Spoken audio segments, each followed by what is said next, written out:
एक और बुढ़िया मिल गई। अब पता नहीं मम्मी जी क्या कहेंगी। हाँ क्यों नहीं, मेरी बहू मेरे कामों में हाथ बटाती है, बहुत अच्छी है मेरी बहू। और वैसे भी मैं अपनी बहू को घर में काम करने के लिए नहीं लाई हूँ, और मैं अपनी बहू के साथ घूमने फिरने, खाने पीने और मस्ती करने वाली हूँ। अच्छा अब मैं चलती हूँ, मुझे अपनी बहू के साथ पानी पूरी खाने जाना है। इतना कहकर अश्विनी सेजल को लेकर पानी पूरी खाने चली जाती है। ऐसे कुछ दिन बीतते हैं। एक दिन शारदा और अश्विनी अपनी बहुओं के साथ पड़ोसी की बर्थडे पार्टी में आई होती हैं, जहां सेजल modern off shoulder short one piece में होती है और रागिनी सुंदर साड़ी पहने होती है। वो देखो आ गई अनपढ़ गंवार, बर्थडे पार्टी में भी इस अरेंज मैरिज वाली बहू का ढोंग खत्म नहीं हुआ। देखो कैसे कपड़े पहन कर आई है, इससे अच्छी तो मेरी बहू है, कितने अच्छे डिजाइनर कपड़े पहन कर आई है। अच्छी बात है तेरी बहू ने मॉडर्न कपड़े पहने, पर मेरी बहू ने कुछ खराब नहीं पहना। उसने सुंदर साड़ी पहनी है जो हर भारतीय नारी पहनती है। मेरी अरेंज मैरिज वाली बहू ऐसे ही संस्कारी कपड़े पहनती है। ये सब तेरी बहू का ढोंग ढकोसला है, देखना एक दिन ऐसे ही ढोंग करते तेरे घर पर कब्जा कर लेगी और तुझे नौकर बना देगी। ऐसी बर्थडे पार्टी खत्म होती है और कुछ दिन बीतते हैं। एक दिन अश्विनी सेजल के पास आती है। तेजल बहू, आज मेरी कमर में बहुत दर्द हो रहा है, जरा मलहम लगाकर मालिश कर दे। मम्मी जी मैं आपकी मालिश कर देती, पर मेरे नेल एक्सटेंशन खराब हो जाएंगे और नाखूनों से आपको चोट भी लग जाएगी। अरे बहू बहुत तेज दर्द हो रहा है इसीलिए कह रही हूँ, कुछ नहीं होगा कर दे। नहीं मम्मी जी मैं नहीं कर सकती, इस पेन रिलीफ मलहम की बदबू मेरे हाथों में आ जाएगी। ठीक है बहू मैं खुद ही कर लेती हूँ। अश्विनी अपने कमरे में जाकर जैसे तैसे खुद ही अपनी कमर में दवाई लगाती है। कुछ दिन बीतते हैं। एक दिन अश्विनी सब्जी मंडी में आती है, जहां शारदा और रागिनी साथ में सब्जियां खरीद रही होती हैं। बहू मेरी आंखों के सामने अंधेरा हो रहा है। क्या? माँ जी बैठिए बैठिए, यहाँ बैठिए। रागिनी शारदा को पास की कुर्सी पर बिठाती और उसके लिए ठंडा नींबू पानी लेकर आती है। बहू तो पूरे पसीने से भर गई है। कुछ नहीं हुआ मुझे, मैं ठीक हूँ, बस धूप की वजह से आंखों के सामने कालापन आ गया था। मम्मी जी आज से आप बाजार नहीं आएंगी, बहुत तेज धूप हो रही है, कहीं आपकी तबीयत खराब हो गई तब। अच्छा ठीक है नहीं आऊंगी, अब घर चल, मेरी तबीयत ठीक है। नहीं रुकिए मैं रिक्शा करती हूँ, आप रिक्शा से घर जाइए, मैं पीछे पीछे आ रही हूँ। नहीं नहीं इसकी जरूरत नहीं है। कैसे जरूरत नहीं है? आप पैदल घर नहीं जाएंगी, रुकिए मैं अभी रिक्शा करती हूँ। रागिनी शारदा को रिक्शा में बिठाकर घर भेजती है और खुद पैदल घर पहुंचती है। घर आकर रागिनी शारदा को ग्लूकॉन डी पानी देती है। वहीं पड़ोसन ने बालकनी में खड़ी होकर ये सब देख रही होती है। अरेंज मैरिज वाली बहू अपनी सास का कितना ख्याल रखती है, खुद पैदल आई है पर अपनी सास को रिक्शे में भेजा। ऐसे कुछ दिन बीतते हैं। एक दिन शाम के वक्त अश्विनी हॉल की साफ सफाई कर रही होती है। विक्रम के आने का वक्त हो गया है, विक्रम के सामने नंबर बढ़ाने पड़ेंगे। अरे मम्मी जी ये काम आप क्यों कर रही हैं? लाइए मैं करती हूँ। मेरी प्यारी बहू मेरी कितनी मदद करती है। सेजल अश्विनी से कपड़ा लेकर खुद साफ सफाई करने लगती है। तभी विक्रम घर आता है। उफ आ गए तुम? हाँ आ गया, पर तुम इतनी थकी हुई क्यों लग रही हो? नहीं नहीं मैं कहाँ थकी हूँ, बस घर का छोटा मोटा काम कर रही थी। तुम जाओ कमरे में नहाकर आराम करो। विक्रम सेजल को देखते हुए कमरे में चला जाता है। ऐसे कुछ दिन बीतते हैं। एक रविवार किचन में अश्विनी मूंग दाल का हलवा बना रही होती है। सेजल आती है। आ बहू देख मैंने विक्रम की पसंद का मूंग दाल का हलवा बनाया है, उसे मेरे हाथ का हलवा बहुत पसंद है, मैं उसे देकर आती हूँ। मम्मी जी आपने इतनी मेहनत से हलवा बनाया है, अब सीढ़ियाँ चढ़कर ऊपर तक जाएंगी, मैं दे आती हूँ, आप आराम कीजिए। सेजल अश्विनी से हलवा लेकर पसीना पोंछते हुए कमरे में आती है और विक्रम को हलवा देती है। सेजल तुमने मेरा फेवरेट मूंग दाल का हलवा बनाया है। हाँ आज तुम्हारी छुट्टी थी तो सोचा तुम्हारे लिए कुछ खास बना दूं। वैसे भी तुम घर वालों के लिए कितना कुछ करते हो। मुझे लगा था मम्मी बनाएंगी पर तुमने बनाया। मुझे पता है तुम्हें मम्मी जी के हाथ का हलवा पसंद है, मैंने उनसे रेसिपी पूछा भी पर उन्होंने नहीं बताया तो मैंने खुद सीख कर बना लिया। मम्मी ने ऐसा किया? रुको मैं उनसे बात करता हूँ। नहीं नहीं रहने दो, उन्हें लगेगा मैं शिकायत कर रही हूँ, तुम उनसे कुछ मत कहना, तुम्हें मेरी कसम। हाँ ठीक है मैं कुछ नहीं कहूँगा, तुम बहुत अच्छी हो सेजल। ऐसे कुछ दिन बीतते हैं। सेजल विक्रम के घर आने के समय घर का कोई न कोई काम करने लगती है और विक्रम के मन में अश्विनी के खिलाफ बातें भरती रहती है। वहीं दूसरी तरफ एक शाम राघव थका हारा घर लौटता है और रागिनी उसे पानी देती है। थैंक यू रागिनी, मुझे बहुत तेज प्यास लगी थी। अच्छा बताओ रात में तुम खाने में क्या खाओगे? अरे नहीं नहीं रागिनी, मेरी तरह तुम भी तो थकी हुई हो और वैसे भी रोज तुम मेरी पसंद का कुछ न कुछ बनाती हो, आज रोटी दाल बना लो। नहीं नहीं तुम मुझे बताओ तुम क्या खाओगे, मैं वही बनाऊंगी। भैया बता दीजिए, हमने भी भाभी को मना किया था पर भाभी हमारी बात सुनती कहाँ है।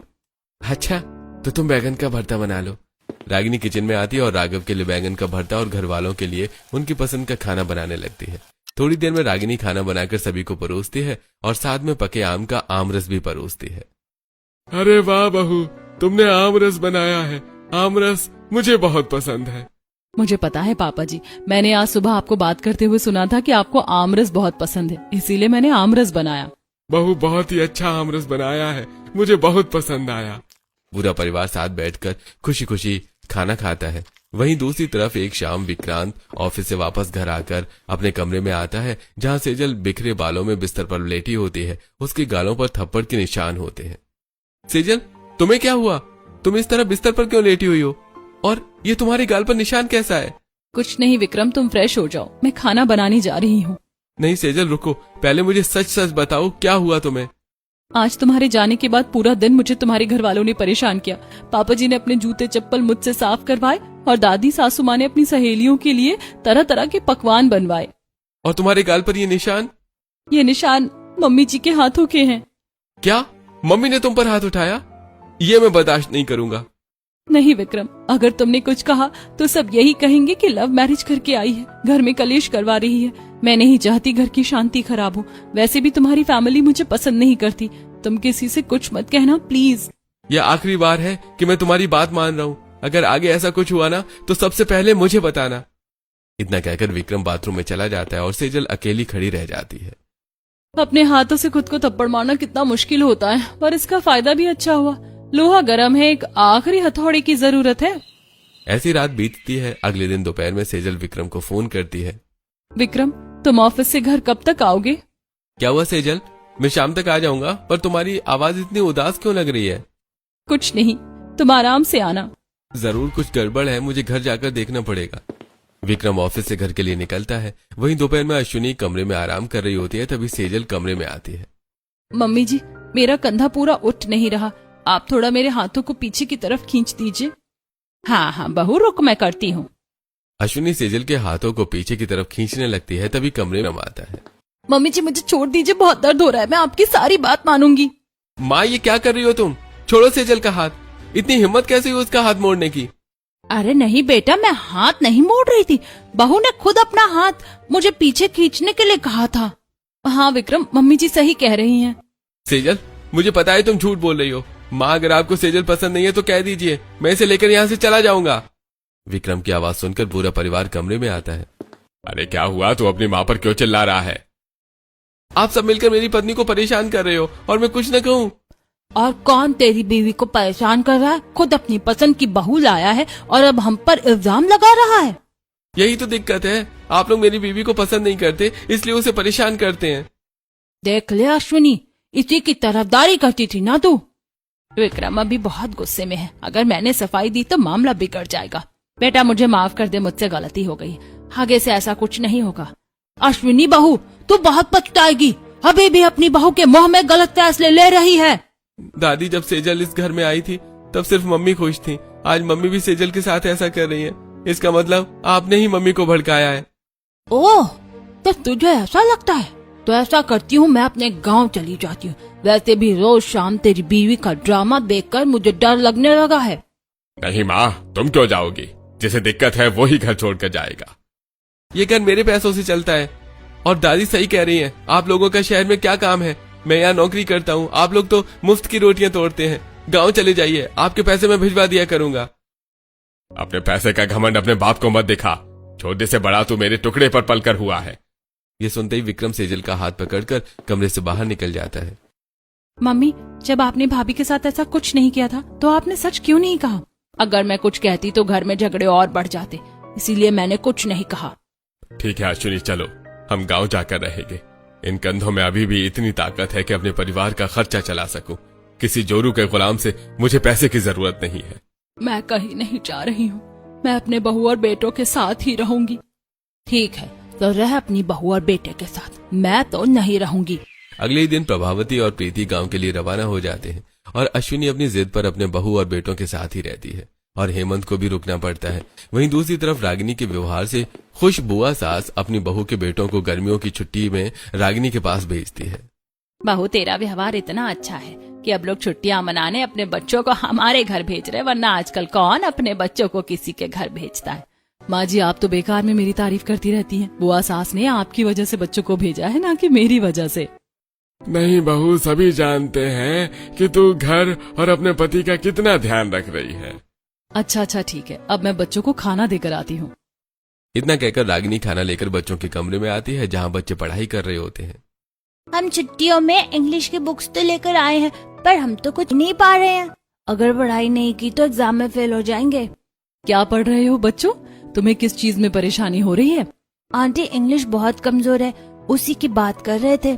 बच्चों इंग्लिश बहुत आसान है, बस सही तरीके से पढ़ना होता है। मैं तुम्हें पढ़ाती हूँ। इतना कहकर रागिनी बच्चों को खाना खिलाते हुए पढ़ाने लगती है और थोड़ी देर बाद शारदा कमरे में आती है।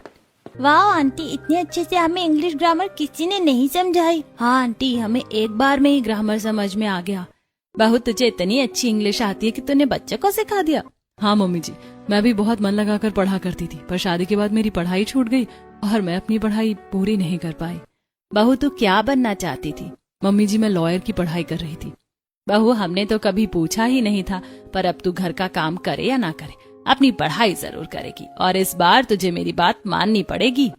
शारदा रागिनी का कॉलेज में एडमिशन करवाती है और रागिनी अपनी पढ़ाई दोबारा शुरू करती है। ऐसे ही एक दिन किचन में काम करते हुए रागिनी अपनी पढ़ाई कर रही होती है। भाभी आप पढ़ते पढ़ते काम कर रही हैं, आप आराम से पढ़ लीजिए, काम मैं कर लूंगी। नहीं मैं अपनी पढ़ाई भी कर लूंगी और घर के काम भी कर लूंगी। ऐसे कुछ दिन बीतते हैं। रागिनी घर के काम और अपनी पढ़ाई दोनों संभालती है। वहीं दूसरी तरफ अश्विनी कमरे में आती है। बहू आज मेरी तबीयत ठीक नहीं लग रही है, मैं खाना नहीं बना पाऊंगी, आज खाना तू बना दे। क्यों, मैं आपकी नौकरानी हूँ कि मैं खाना बनाऊं? जाकर खुद खाना बनाइए। और हाँ, मेरे कपड़े बाथरूम में रखे, पहले उन्हें धो दीजिएगा, मैं डिटर्जेंट पाउडर को हाथ नहीं लगाती। अश्विनी बाथरूम में जाती है और सेजल और घर के सभी गंदे कपड़े धोकर छत पर सुखाने के लिए लेकर जाती है। बहू ऐसी हरकतें क्यों कर रही है? मम्मी जी भी नाराज होकर गांव चली गई और विक्रम ने आने से भी मना कर दिया है। इसी तरह एक महीना बीतता है और घर के सारे काम अश्विनी ही करती है। बहू मैंने घर का सारा काम कर दिया है, पर घर में राशन खत्म हो गया है। सारा राशन मैं अकेले नहीं ला पाऊंगी, तुझे मेरे साथ चलना पड़ेगा। इस बुढ़िया की इतनी हिम्मत कैसे होती है, बार बार काम के लिए कहती रहती है। आज इसे मजा चखाती हूँ। ठीक है मम्मी जी, आप बाजार जाइए, सामान खरीदिए, मैं रिक्शा लेकर आती हूँ। अश्विनी घर से निकलती है और बाजार आकर राशन का सारा सामान थैलों में भरकर खड़ी हो जाती है।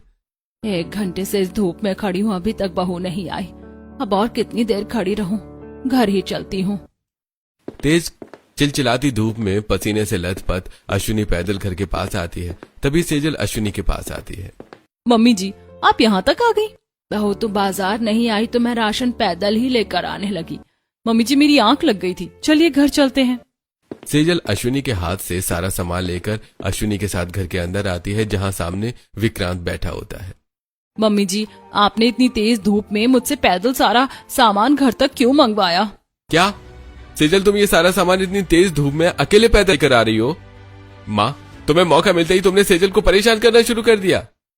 अरे तो झूठे आरोप लगाकर हमें तिल तिल मार रहा है, इससे अच्छा तो हमें वृद्धाश्रम में रहने दे, कम से कम सुकून की 2 रोटी तो मिलेगी। मुझे भी यही लग रहा है, हम भी खुश हैं और आप भी खुश। विक्रम अश्विनी और हेमंत के कपड़े पैक करता है और उन्हें वृद्धाश्रम पहुंचा देता है। मम्मी पापा आप लोग यहीं रहिए, मैं हर महीने आपके खर्चे भेजता रहूंगा। विक्रम अश्विनी और हेमंत को वृद्धाश्रम में छोड़कर घर चला जाता है। इसी तरह कुछ दिन बीतते हैं। एक रात 2 बजे विक्रम अपने कमरे में लैपटॉप पर काम कर रहा होता है। अगर मैं सुबह तक भी ये काम करता रहूं तो भी ये पूरा नहीं होगा। सेजल से मदद ले लेता हूं, उसे ये सब आता ही है। सेजल, अरे सेजल उठो ना, सेजल उठो। क्या है, रात को 2 बजे मुझे क्यों जगा रहे हो? सेजल रात के 2 बज गए हैं, अभी तक मैं ऑफिस का काम खत्म नहीं कर पाया हूँ। ये बहुत जरूरी है, मेरी मदद कर दो।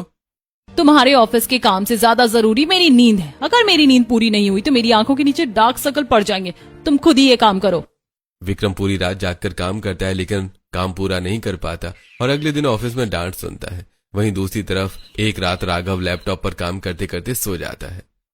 अरे ये तो काम करते करते सो गए, जरा देखो इन्होंने काम पूरा किया है या अधूरा है। रागिनी राघव के लैपटॉप पर काम देखती है। अगली सुबह राघव ऑफिस के लिए तैयार होकर हॉल में बैठकर लैपटॉप खोलता है। क्या हुआ बेटा, इतनी हड़बड़ी में क्यों है?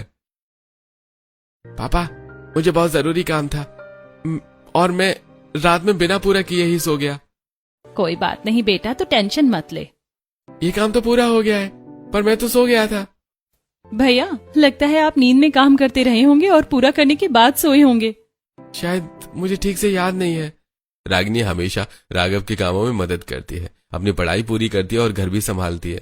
इसी तरह 3 महीने बीतते हैं। रागिनी अब लॉयर की प्रैक्टिस में होती है और राघव अपने घर को रेनोवेट करवाता है और अपनी नई गाड़ी का उद्घाटन कर रहा होता है। तभी रागिनी बेहोश होकर गिर जाती है। मम्मी, रागिनी बेहोश कैसे हो गई? राघव, जल्दी डॉक्टर बुला। राघव रागिनी को कमरे में ले जाता है और थोड़ी देर में डॉक्टर आती है और रागिनी का चेकअप करती है। मुबारक हो, आपकी बहू माँ बनने वाली है। बहू, तेरे कदम हमारे घर में जब से पड़े हैं, हमारा घर खुशियों से भरता चला जा रहा है। आज हमने नए घर का उद्घाटन किया है, नई गाड़ी ली और तूने हमें दादा दादी बनने की खुशखबरी भी सुना दी। शारदा, तुम और बहू अनाथालय और वृद्धाश्रम में जाकर दान कराओ। भगवान ने हमें इतनी सफलता दी है, इतना तो हम कर ही सकते हैं। अगले दिन शारदा और रागिनी वृद्धाश्रम में साड़ी और कुर्ता दान कर रहे होते हैं। तभी वहाँ अश्विनी और हेमंत मिलते हैं। अश्विनी बहन, तुम यहाँ? तुम्हारा बेटा तो कह रहा था तुम गाँव गई हो। अरे वो तो समाज का डर है, वरना कह देता कि मम्मी पापा मर गए। अश्विनी रोते हुए सारी बात शारदा और रागिनी को बताती है और रागिनी अश्विनी और हेमंत को लेकर अपने घर आती है। ये देखकर सेजल और विक्रांत रागिनी के नए घर में आते हैं। यू इडियट, इलिटरेट, तेरी इतनी हिम्मत कि तू इन्हें अपने घर में रखकर हमारी बेइज्जती करना चाहती है। Shut up, who is illiterate? I am a lawyer. तू लॉयर है? हाँ, मैं लॉयर हूँ और ये गृहिणी वेशभूषा इसलिए क्योंकि मैं एक बहू भी हूँ और तुमने जो किया है उसके लिए तो मैं तुम्हें जेल भिजवाऊंगी। रागिनी सेजल और विक्रांत को जेल पहुंचाती है। ऐसे ही कुछ दिन बीतते हैं। एक दिन बालकनी में अश्विनी के सिर में तेल लगा रही होती है। काश मैं भी अरेंज मैरिज वाली बहू लाई होती तो आज मुझे ये दिन न देखना पड़ता। नहीं अश्विनी, बहू ऐसी लाओ जो बेटे और परिवार को बांध कर रखे, ना कि टुकड़ों में तोड़े। अब अरेंज मैरिज लाओ, चाहे जैसी लाओ। अब अश्विनी को भी समझ आ गया कि बहू की पहचान संस्कार देखकर की जाती है, न कि लव मैरिज और अरेंज मैरिज।